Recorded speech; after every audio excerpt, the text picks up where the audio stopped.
వంట వంట బాగా జరగాలంటే పంట బాగా పండాలి.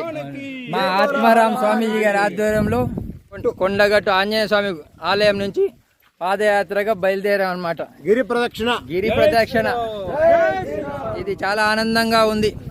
వారు సాక్షాత్ స్వర్గానికి తీసుకొచ్చినట్టు ఆనందంగా ఉంది. ఎందుకంటే భారతదేశం జై జవాన్ జై కిసాన్ అన్నారు, రైతుల రాజ్యం అన్నమాట.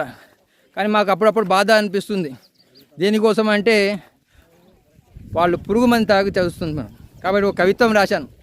పేరు కోసం పాకులాడొద్దు అనుకున్నా, పేరుకున్న చెత్తని తొలగించాలనుకున్నా, పూట అన్నం దొరికితే చాలనుకున్నా, పాట దేశభక్తి గీతం పాడి ఊరు తిరగాలనుకున్నా, పాడి అలిసిపోవద్దనుకున్నా, పాడి పంటల్ని సేంద్రియంగా పండిస్తున్న రైతులందరినీ కలవాలనుకున్నా, పులిలాగా బ్రతకాలనుకున్నా,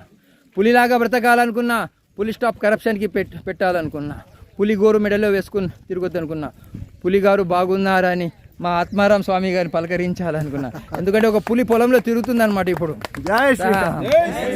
పోజులు కొడుతూ జీవితం గడపొద్దు అనుకున్నా, ఫీజులు కట్టి పేద విద్యార్థులను చదివించాలనుకున్నా, పరుగు పందెంలో గెలిచిన భారతీయ ఆటగాళ్ళని పిలిచి సన్మానించాలనుకున్నా, పురుగు మందు తాగి చావొద్దని రైతన్నలకు వినిపిస్తున్నా అన్నమాట.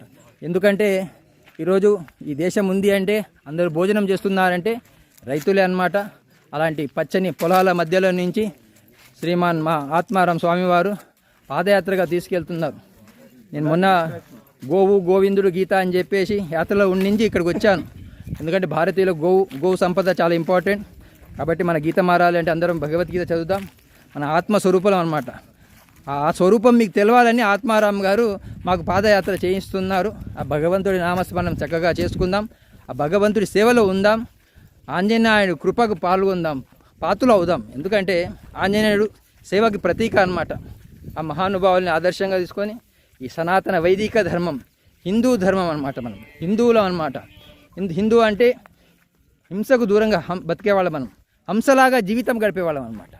కాబట్టి అలాంటి ఒక గొప్ప తత్వ బోధని గురువులు చెప్పారు మనకు. ఇది తెలుసుకొని మన జన్మ సార్థకం చేసుకుందాం. భారత్ మాతాకి జై. జై శ్రీరామ్.